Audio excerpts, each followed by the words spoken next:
What does Kevin Smith, Al Ewing, and Chip Zdarsky all have in common? Well, probably lots of things. But mainly what they have in common is giant-size Amazing Spider-Man issue number 1, a brand new anthology series that brings together these beloved scribes to write the next big webhead tale. What'll happen next? Well, let's hop on in together and find out, shall we? So then, starting things off, we have a little story focusing on Peter early on in his career. He's currently in the park duking it out with who we as the reader are led to believe is a new incarnation of the Sinister Six, but a few minutes later, Spidey manages to steal Mysterio's glove and uses its power to create a beautiful splash page featuring the Sinister 69, an image that I feel will probably live as a poster for a long time to come before eventually revealing that all of this was fake, and yet another tired ploy by Mysterio who ends up getting beaten pretty damn easily, all things considered, but in the end, Bet kinda does have the last laugh. As it would seem during all of the commotion, poor Spider-Man ended up ripping the pants in his costume. Oh no, yeah, this is definitely the Kevin Smith story if you couldn't tell. In the director of Dogma's defense, this is actually probably more of a universal human problem that Peter has faced in a long time. I mean, we've all had a wardrobe malfunction at the worst time. Now, instead of just going home to mend his costume, Peter figures he's going to have to find a more permanent solution for this problem, and to do so, he decides to first look up Doctor Strange. Stephen is, of course, loaded with questions, the first of which being, why are you covering your ass with your mask? Couldn't you just use some webbing to patch it up before you got to me? Only for Spider-Man to go, nah, I've been down this road before. It bunches up in the back, makes it look like I'm wearing a fanny pack. It's not good for anybody. Doctor Strange also, rightly so, says, why did you come to me? I am the master of the freaking mystical arts. Do you have any idea how difficult my job is? I am monitoring multiple different universes right now, including what I think might very well be the Deadpool movie universe. This is a fashion emergency, not a magical emergency. Please go find some better fabric to make your costume out of and leave me alone. So yeah, where magic fails, it looks like science is going to have to pick up the slack, and the finest scientist Spider-Man knows is of course Reed Richards of the Fantastic Four. By the time Peter gets there, the team is embroiled in a major domestic disturbance thanks to the mind-altering effects of Psycho Man. Spider-Man is able to make short work of the villain, and in a very funny back panel, while Peter talks shop with Reed, we just see Ben and Johnny repeatedly kicking the crap out of the D-list villain, and honestly, it's one of the funniest things I've seen in a comic in a while. On the way to the lab, Reed actually brings up a rather interesting point, and that is, hey, Spider-Man, you're a pretty accomplished scientist yourself. I mean, you were able to create your own web fluid. Why didn't you make your suit out of the same stuff? Spider-Man admits that while his webs are strong, they dissolve after only an hour, and God knows the last thing people want to be exposed to is his own personal responsibility and power during a fight, by which, of course, he's talking about his junk. Thankfully, Mr. Fantastic has just the thing for Spider-Man: unstable molecules. The one-size-fits-all material that all of the Fantastic Four's costumes are made out of, and they play quite nice with them, whether they're bursting into flames, stretching their body, turning invisible, etc., etc. Surely they can help Spider-Man out in his day-to-day life too, and after Herbie manages to fire one up, all Peter can say is, damn, Reed, your tailor sure is swift.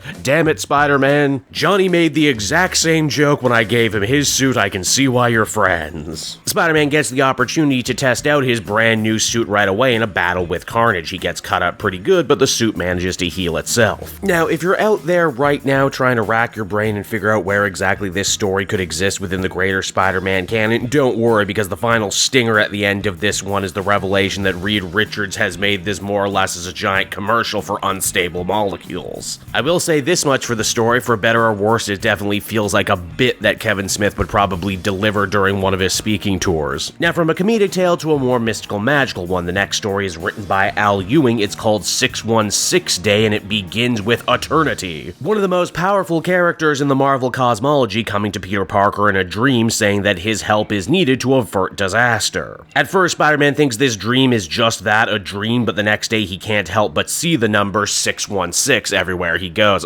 Great, Spider-Man has come down with a case of angel number thinking. It's while chasing down these numbers like Jim Carrey in the movie 23, Spider-Man ends up coming face to face with Wynn, the magic man from Jonathan Hickman's God series. Which, wow, when I stop and think about it, that book really came and went, didn't it? For what it's worth, this story actually features probably one of the most educational panels I've seen in a very long time, wherein Wynn breaks down Marvel's cosmology for Spider-Man. I like this because it's just fun to see what Spider-Man is actually aware of in the greater universe around him. Okay, so you know what a multiverse is, right, Spider-Man? You know, all the cool kids are calling them Spider-Verses these days. Yeah, well, our universe is 616 according to the TVA, and today there's going to be a multiversal eclipse. Which, you know, much like in the real world, when eclipses happen, they completely mess up the natural world around them and wake up sleeping creatures that would normally be slumbering. Well, I think the same thing is going to be happening right here at the lab of Dr. Horton, the creator of the original Human Torch. And for all intents and purposes, the progenitor of all the amazing and marvelous things outside your window here in the 616 universe. And hey, if you think all those slight little references are cute, my favorite one is when Wynn also makes reference to the fact that their whole world is on a sliding time scale. Eternity's warnings would come to pass as at that very moment a hole in time and space is torn open by an extermivore, basically a robotic Cthulhu monster, who has come to gobble up the 616 universe at the very moment of its conception. In fact, we get some very cool panels wherein they intersplice it with old-timey artwork from the original Human Torch debut. Now, this monster proves to be way too much for even the united force of Spider-Man and Wynn. Thankfully, our heroes end up getting some very unlikely reinforcements from the time stream, which has only become more and more weakened because of the eclipse. Who do we got on this time-traveling team? Well, we got Miss Marvel, Kamala Khan, Ben Grimm from the moment he came back from space, Classic Storm, and even Rocket Raccoon during his first appearance with the Guardians of the Galaxy. So yeah, a pretty solid group, I would say. Together, all the heroes battle valiantly, trade some good jokes back and forth, and eventually give Wynn enough time to banish the creature. The day is saved, and as this story comes to an end, Peter ends up actually winning the favor of Eternity himself, which is pretty damn cool. Now, the third story in this collection is by far the longest, and it's the one written by Chip Zdarsky. In this story, we're introduced to a man named Roger, who is currently estranged with his super science father. Turns out this guy pissed away his entire inheritance on some crazy high-minded science plan that only ended up completely alienating his son. And we see the fallout of this experiment too, as Spider-Man ends up taking a trip to New Jersey, wherein he sees a building has been completely enveloped by a pinkish purplish barrier, one that even the webhead himself decides that he's not going to recklessly charge into until he fully understands what's going on. Thankfully, Roger seems to be inside of the barrier, and he's sporting a whole new super suit. But how exactly did we get to this moment? Well, for that we end up flashing back. It seems that Roger got a call at home from his terrified father after all of his investors at a mysterious group calling themselves Black Court tried to force him to turn his brand new project into a weapon for them. They even hired Electro to go and kill him and steal his experiment. But what was the experiment? Well, after Roger shows up at his father's lab in enough time to get himself smacked around by Electro, we learn that Roger's dad was actually working on a crazy barrier that can slow down time. Oh, I see. The wordo. Roger gets his father to a hospital and eventually learns from his science partner, a woman named Dana, that his dad only started experimenting with time dilation because he was dying of brain cancer. And he hoped a time force field would give him enough time to actually cure the problem, or at the very least give him more time to live. Now, Roger has donned a suit to try and steal some parts so that they can finish his father's machine, while also ducking Electro and a group of mercenaries sent by Black Court. Also, Black Court is written with those really highlighted letters, like we're supposed to know who they are already, even though in my research I can't see them mentioned anywhere else in Marvel. Though the solicitation for this issue seeks to imply that Zdarsky is going to be continuing this story somewhere else, probably in his Captain America book, so this one might actually be important. It was during the fight with Electro, a gas main in the lab ended up exploding, and the only reason that the surrounding area was saved was because Roger used his time bubble ability to stop it. Though now he's kinda trapped. If he leaves, a bunch of people are going to die and the building is going to explode. If he stays, his father is going to die, and well, this is where Spider-Man comes on in to save the day. Once he realizes that Roger isn't only not a threat, but was actively going out of his way to try and protect the life of Electro, a guy who tried to kill him and his father, Peter opts to put his own neck on the line to save Electro and make sure that the building explodes as safely as possible. Hell, he even phones in Iron Man to help get his scientific insight in hopefully trying to save Roger's father. As far as Roger himself, he has the powers, he has the suit. Boy, he sure seems to have the makings of a hero, doesn't he? Why, all he's missing is a catchy code name. Spider-Man throws out Captain Rapid, only for Roger to say, you know what, drop the Captain, let's just be rapid. Now, the final story in this collection is actually a prelude to something that's probably going to to be happening next year. It involves the Spider-Verse cast of characters, and honestly, I'm so out of the loop on all those Spider-Verse books, I have no idea who this character is supposed to be. Kid Venom, but from a universe that's also 10th century Japan, where he battles symbiotes and tries to save his sister, but they don't call the symbiotes, they call them Onis. And Kid Venom's suit is friendly, he calls them Clinter, get it, like Clintar, ha ha ha, but they spell it like Clint Eastwood. 616 Spider-Man shows up and agrees to help, but the second he touches Kid Venom, he ends up getting overcome by the spirit of Null, the big villain from the Donny Cates Venom book, who we haven't seen since. Apparently this is all to set up a big crossover coming in 2026. Yeah, sure, whatever, let's leave it on that. And so that was Giant Size Amazing Spider-Man issue number 1, everybody, and in what is becoming kind of an ongoing theme across all the main Peter Spider-Man books, this issue was aggressively alright. I get the distinct feeling after so many high-profile creative failures with the Peter Spider-Man book, they've just decided now, hey, 2025, 2026, no one make any bold creative choices from here on out. Everyone play it safe, call it down the middle, and don't rock the boat.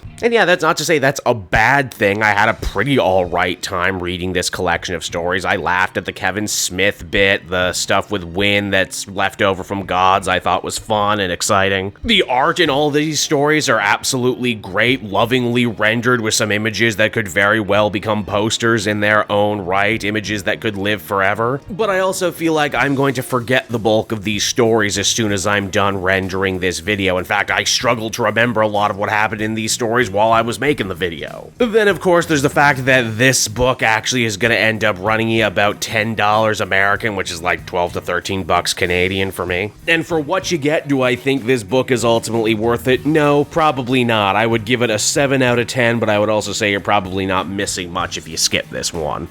Hey there everyone, it's your old pal Cape Joel again, thanking you so much for watching to the end of the video. I hope you enjoyed it, and if you did, why not check out my Amazon link down in the description. Yes, that's right, the Cape Joel channel officially has its own Amazon storefront now. You can pick up a comic or anything else for that matter, and if you did, you'd really be helping me in the channel. So with that out of the way everyone, I will see you again next time. Bye-bye.